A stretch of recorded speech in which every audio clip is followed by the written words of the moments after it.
Hi, everybody, and thank you for joining us. Today, we have a truly unique and amazing show. I'm so glad you're with us. If you're a fan of American Idol, you're going to find out some secrets today you would not believe. We have with us Trish Kinane. She is one of our Exceptional Women awardees, and she is the president of Fremantle Entertainment Programming and Media in the United States. And she is the lady who is behind that amazing American Idol, which we love so much. She also was involved with America's Got Talent. Trish is an incredible entertainment executive, and she has launched a community and stars who could never have imagined the kind of success they had. And you're going to hear something from her that no one else knows about tonight, and that is what happened when COVID hit and the American Idol show had to go on. You're going to hear all about it. And joining Trish is another one of our Exceptional Women awardees, Jennifer Cooper.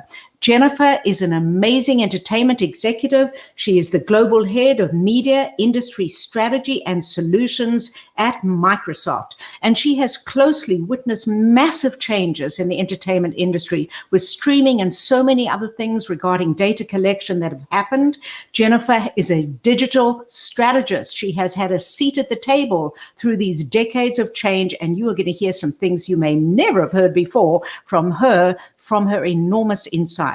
I'm Lorraine Siegel. I'm the founder, chair, and CEO of the Exceptional Women Awardees Foundation, and we enable high-level, high-potential women to reach their dreams. Why did we start this foundation? Well, I never had a mentor. Early in my career as a lawyer and then as a CEO of a number of different companies, and even as a board director, I never had a coach. And so I wanted to be sure that women who walk the road less traveled, like me, and the women you will meet tonight, would forever, throughout their lives, have a community of women leaders who would support and guide them for the rest of their lives. And that's exactly what we've done at EWA. And so without further ado, let's move to our two amazing guests. Welcome, Trish Kinane and Jennifer Cooper. So happy to have you both with us tonight. You are truly amazing executives and my dear friends, and we're going to learn a lot from you, I know. Trish, I'm going to go straight to you because I want to know what happened when COVID hit. How did you save that amazing American Idol? Lorraine, it was incredibly dramatic. The strategy that we had went straight out the window. Mid-March last year, we were preparing to go into the studio to do the American Idol live shows. So singing, dancing, lights, the CBS television studios in Los Angeles, and suddenly we weren't able to do that at all. So we had to rethink, how are we going to do this? In fact, one of the questions was, do we even do this? Maybe we postpone it for a year. We decided not to postpone it. These kids that apply for American Idol, they deserve to have their chance. They deserve to have the next American Idol crowned. So we, along with the network ABC, decided to go ahead. But that then brought the question, how on earth do we do this? We had to switch from going into the studio to doing live remote shows from 45 different locations all around America. So we had to send out iPhones, ring lights, microphones, set dressing to all of our contestants who live all over the place, you know, not necessarily in big cities. Some of them were in tiny little places in America. Katy Perry, Luke Bryan, Lionel Richie, Ryan Seacrest, they all had the same kit sent to them. And, you know, these guys have got managers and teams. But when COVID struck, they just had themselves and a couple of people that they trusted to be with them during COVID to help them. So there was a lot to do and a lot of challenges that we had to face. That was amazing. And, you know, one of the things that makes it so exciting is the audience. So what did you do about audience participation? Well, in the early parts of the show, you don't need that as much, but we had to just think about how to involve them. We used Zooms, we used Microsoft Teams, we used all sorts of ways of involving the audience. For example, in the auditions, Ryan Seacrest couldn't be outside the door hugging people anymore. So we developed a 180-degree screen in a different room, and we had live link-ups with the contestants' families so that they could have the emotion and the participation location that we couldn't actually do physically. So technology came into the fore in an amazingly important way for us. Oh, incredible. Well, talking about technology, Jennifer, you are the person who has so much expertise in technology. What did technology do? What was the role that it played over the last 12 to 14 months in your experience? Well, Lorraine, it was transformational, truly. COVID hit at probably the most unexpected time. And just like Trish mentioned, everyone across the entertainment industry decided, well, where possible, the show must go on. And so a lot of folks have turned to cloud technologies, to finding ways to work remotely, to supporting their remote workers and contractors and partners. And so what we found was a phrase that a really good friend of mine and a colleague uses is adoption is the mother of all necessity, or necessity is the mother of all adoption, however you want to phrase that, meaning that when you need to make things happen, you look for tools, you look for technology. And so we worked with a lot of companies, we worked with a lot of partners who took to the cloud, who leveraged the ability to work remotely, to pull content into what they needed to do to finish shows, to finish editing, to finish what they were doing with music and dubbing, and then using the cloud, upload what they could to places so that for B-roll specifically, and Trish knows all about this, for promotions, that show could continue to go on. So we've seen a lot of transformation. COVID really kicked us, in our rear, and people are resilient, it turns out. Yeah, people are resilient. And I can imagine, Jennifer, that you run a global team all over the world and support them, that you are up all hours of the day and night because now everything had to be done remotely. So all the time differences, how did you manage that? And by the way, I know we have a lot of people who are watching us from all over the place. So everybody, please, when you put your comments into LinkedIn, tell us where you come from. Jennifer, how did you manage that incredible 24-hour day? Well, Lorraine, where I work, the team is really virtual all the time. And we do absolutely work with partners and customers and colleagues across the globe. We're very, very lucky in that Microsoft has a platform called Teams, and this is basically what we live on, which is not too different from what we're doing right now. There's, camera, there's collaboration technology, but fundamentally, being able to work remotely actually gives everyone an opportunity to be connected in a very strange way. And yes, it's labor intensive to have almost like a 24-hour connection. Of course, nobody works 24 hours, but it sometimes feels like it, when you have global discussions. But the fact is, because now there are so many options for folks across the enterprise, across the media industry, across partners and customers in different communities to leverage these collaboration technologies, it is absolutely possible to work without borders. Think about that. Working without borders, when we used to go into a building or we used to travel and fly to go to a building, now we can work without borders, and technology and collaboration technology in particularly enables us to do that. And Jen, actually, it's not even just international borders. What I found was that COVID really brought about a creative collaboration between producers, the creatives that make the show, and the engineers and the technical people who put the show together that we'd never had before. American Idol is a very well-oiled machine. It works really well. But this was different. And I had to re-engage with people on the technical side that normally we don't see much of because it all works great. So I had to establish, we called it the 5 o'clock club, at 5 o'clock every night for months on Zoom, Teams, all of those enabling technologies. There were 30 or 40 people who sat there and said, today's problem is this. And I would say, hey, listen, I want to be able to have, 3 or 4 people from different parts of the country talk together. And they go, yeah, I don't know how you do that. Their internet is terrible in wherever they lived. We became internet cops. We had to send people around to make their internet better. So collaboration and creativity really came together in a way that I haven't seen for many years. And that was without it being an international border. But of course, it can expand out to that as well. It was very exciting. I could not agree more.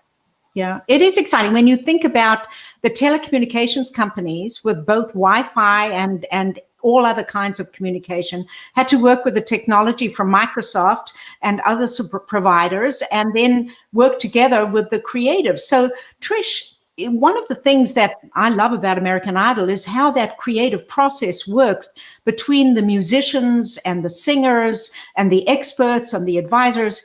How did you get that magic to work with that creative spark without having people in person? Yeah, well, we just had to make it work. And there were some disadvantages and some advantages. So all our vocal coaching sessions had to be done via Zoom, which is very different from being in the room with somebody, But the interesting thing about American Idol is it's been going almost 20 years now. And it's always been at the forefront of technology and embraced technology. So without being too pop psychology about this, American Idol started in 2002. There was no YouTube, no Facebook, no nothing. And it was 6 months after 9/11. So the country needed to feel, let's be positive. Let's support talented kids with very little prospect. Let's try and invest in their career by voting for them. And so mass voting became possible because of technology. There are some great old clips of Ryan Seacrest with this huge phone, literally teaching people how to text. People didn't know how to do it. And then that, I think, made people engage. They could vote for somebody. They felt an investment in their career and they supported them. And then more recently, we've done real-time coast-to-coast voting, which nobody done before apart from big award shows. You can vote on the East Coast, the West Coast, and have a result at the end of the show. And now COVID has come, which made us think about and adopt more technology. And I think American Idol is better for it as a format. And whatever comes next in the technological world is going to make another big change. I think Idol will always embrace technology, and that's why it's still here 20 years later. That's amazing. Jennifer, how has technology led us in a different direction? Because what Trish is talking about is spectacular, about using the technology that's already there. When you think for the future, what are your thoughts about the fan interaction and technology, because interactive seems to be rearing its head more and more nowadays? Lorraine, that's a really, really good point. I mean, think about what happened during COVID, not just in reality programming like American Idol. Think about what happened with the sporting events that couldn't have folks sit on the court side. Think about what they had to do to continue their show, so to speak.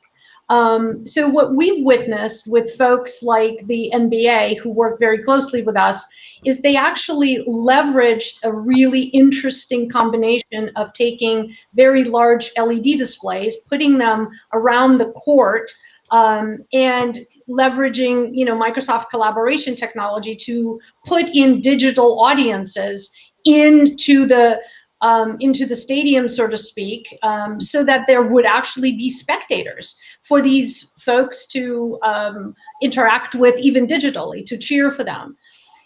Fundamentally, fans of music, fans of sports, folks that interact with different type of arts are going to find new ways to connect with that content, even if they can't be there in person. Certainly I was lucky enough to be in that audience for the finale of American Idol. Thank you so much, Trish. And what I witnessed was a bridging of live audience plus the digital audience coming together. And what I think is going to happen for a really long time into the future is we're going to see these hybrid events. We're going to see amazing folks like Trish create new, engaging entertainment opportunities for us as consumers there will be these hybrid events where some of us are going to either vote via internet or social or dial in, or we're going to interact with the talent in new ways, either collaboration technologies or potentially via mixed reality. If we're able to actually bring together holographic examples, 3D virtual reality and AR as part of the actual entertainment experience. I think the future of the hybrid entertainment is so bright, and I think we're going to see so many new executions that we haven't yet seen, and I'm super excited for it. Yes, yeah, me too, and also I think, so sorry, Lorraine. I was just thinking that because of COVID, because we've been forced to do more experimentation, more development, the costs are going to come down, because some of the things you're talking about, like holograms and other ways of interacting, have been very expensive.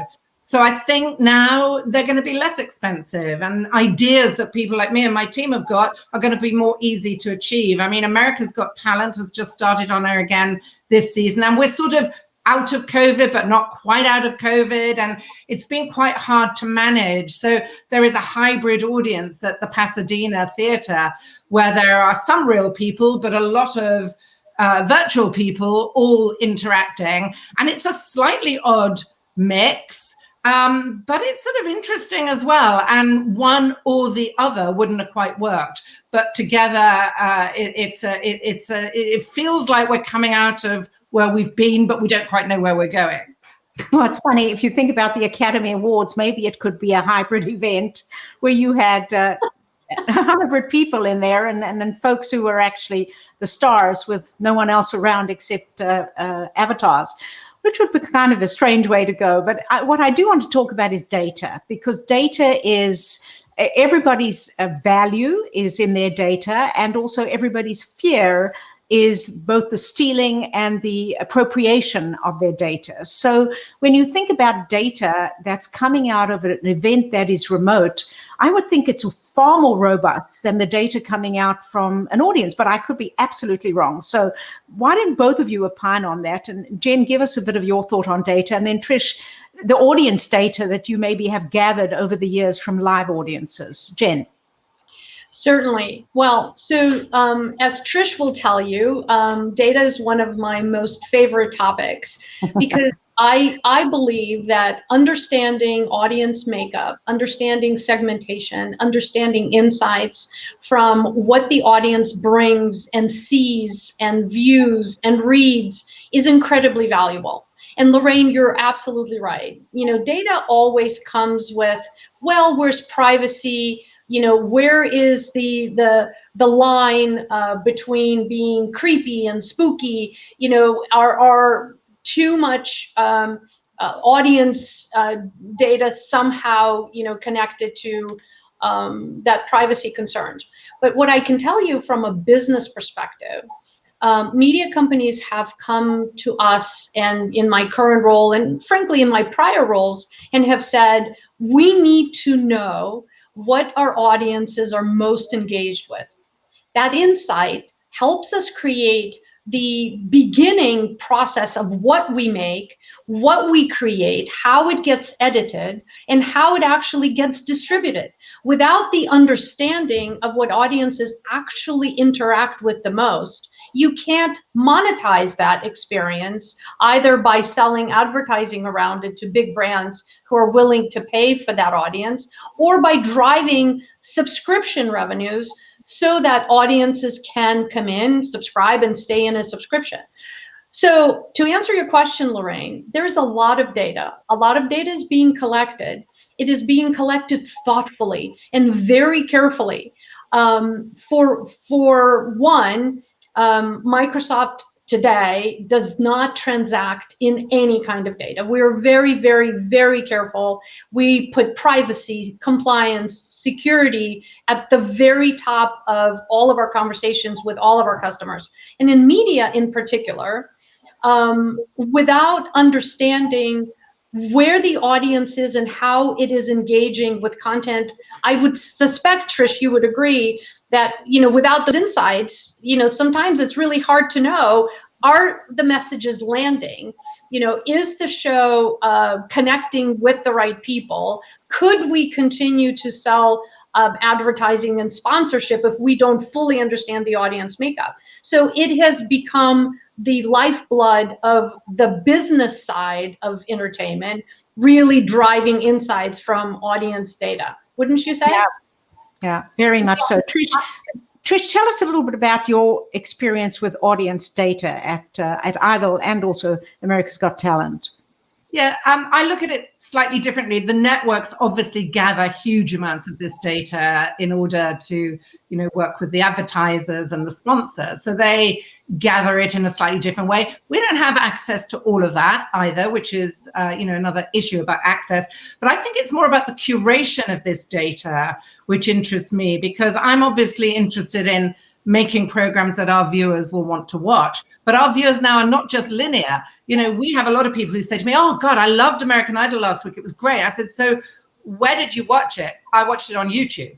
Oh, okay. Well, that's interesting. And more, a lot of young people don't watch linear television at all. But if you're watching it on YouTube, you don't see the linking, you don't see the judging, you just see the performances. So and I've worked with various companies that do these huge data dives and come up with stuff, but actually they haven't quite got it right because they didn't pay attention to what there was something else on the other side. That's why it dipped that week, because the Billboard Awards were on. Having said that, we beat the Billboard Awards in our finale, but it's the curation of it, it's the understanding of it, and it's the access to full data. And lots of people have access to different bits of data. So I think it's fascinating. And one of the things that I instigated when I came to both America's Got Talent and American Idol was we have the head of our digital team does an instant reaction report. So he watches the East Coast when we're split East Coast and West Coast. He watches the East Coast transmission, and he writes me a report there and then. So even before it's gone out on the West Coast, I know what they're thinking. And that helps me think about how I produce the show next week. So it's feedback from Twitter, from YouTube, from Facebook, whatever. And you have to use it with instinct as well. You can't just go on the data. It's got to be, oh, I wonder why they're saying that. That's just not right. So it's a combination of instinct and what I would call research data.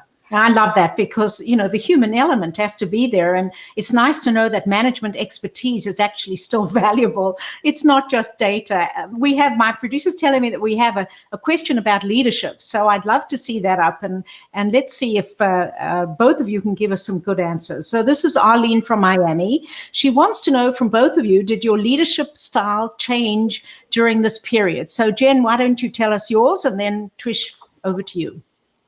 Thank you, Lorraine. Yes, I think we all learned a lot during this period. We learned to be more empathetic. We learned to be a little bit more patient with ourselves and with our colleagues. We learned that not everything has to be done right this minute, and we learned to breathe, I believe. At least I hope I've been communicating these messages. I also saw a lot of leaders step up to say they want to understand how folks that are on their teams are feeling, how people are dealing with what's going on with their lives, and actually step a little bit further into understanding the human element of folks, rather than just, business as usual, let's just get from the meeting beginning to the meeting end. So I think a lot of empathy, a lot of patience, and a lot of learning that happened during this very, very traumatic period. And so I think that those that have experienced that empathy from others could continue to deliver it and pay it forward. Yes, yeah, that's the secret, isn't it? When things go back to some different kind of normal, can we continue to retain the good stuff? So, Trish, what's been your leadership changes, if any? Yeah, it's interesting, Jen, because we're all seeing each other so much more now on Zooms and Microsoft Teams, and we see where people live. We see if they've got a dog. I mean, we see it when we audition our contestants. We have dogs and grannies and goodness knows what. And Not everybody lives in a lovely house with a garden. You know, I think COVID has been tough in so many different ways for so many different people. So I think Jen's point about empathy is completely right. Collaboration as well. Being clear, I think. I mean, being clear is always good if you're a leader. But I think during these times, it's trying to have some clarity about this is what we're doing. We're not quite sure what next week or next month is going to look like, but it's going to be okay. So clarity, some sort of reinforcement of positivity, I think, which we might have done anyway, but you have to do more of it. Flexibility, certainly, because none of us knew.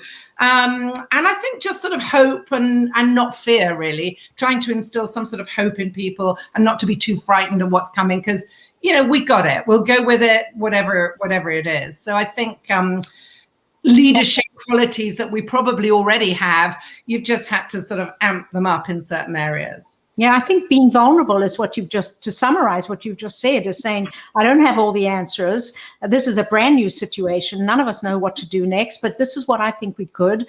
You know, let's do the best we can and then pivot if it doesn't work that way. You know, there are a number of different questions, but I don't want to bring them all up, but I do want to take the essence of them.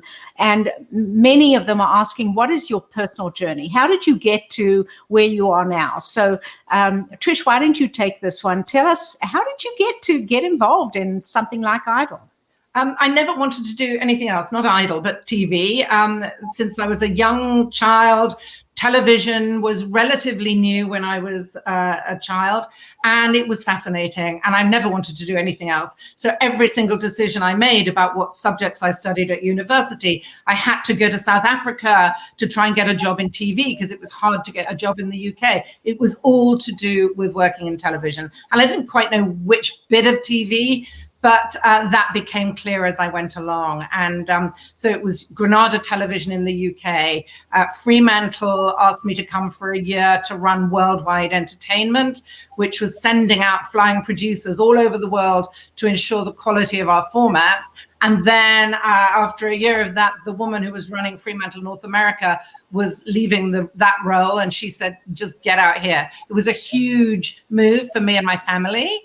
My kids were 21. My husband had a good job in the UK in television, and we all upped sticks and came out here. And now 10 years later, I'm still here. Well, it's our gain, and we're so grateful that you took that job and that you moved here to the United States, and look what you've made happen. Amazing. So, Jennifer, what was your journey? I know you've got so much experience. Tell us how it all started. Well, I was lucky enough to join a very large technology company when I was still in college. It was Oracle, and I learned a lot about databases and application development. I actually graduated with a computer science degree and marketing, and I was always very interested in how technology and business came together.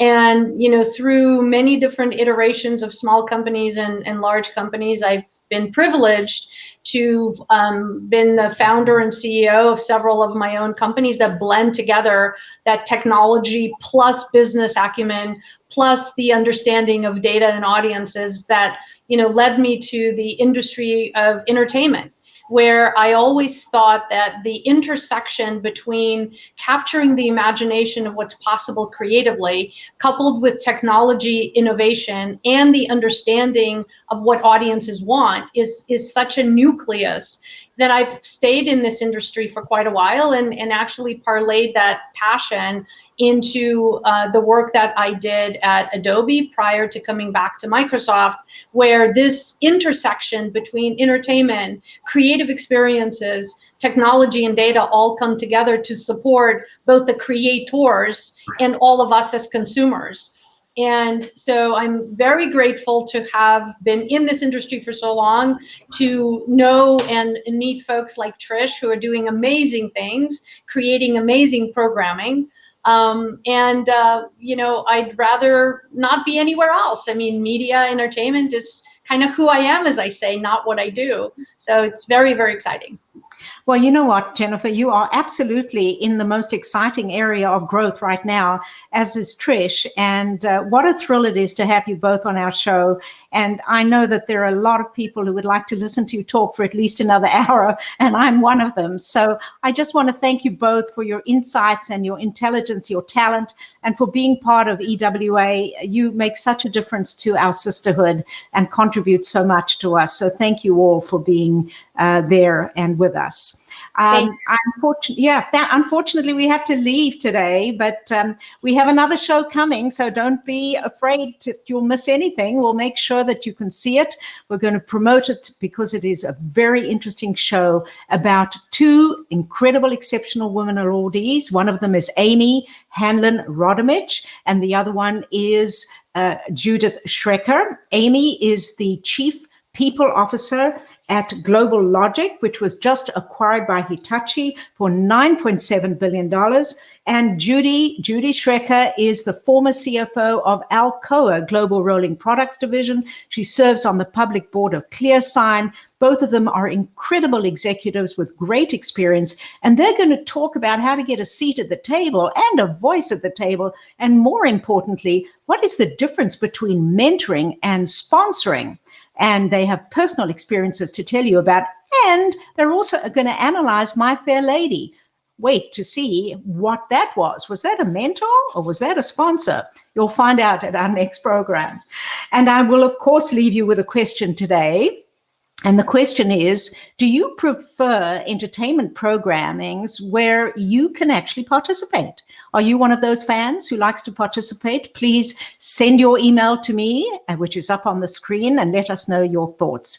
I'm so grateful to you for being with us today. Remember that this entire show will become a podcast, so you can find it again on Spotify and Amazon Music and elsewhere. And of course, we welcome your questions and comments in our LinkedIn and other social media. Look forward to seeing you at our next show. Thanks, everybody. Have a great week.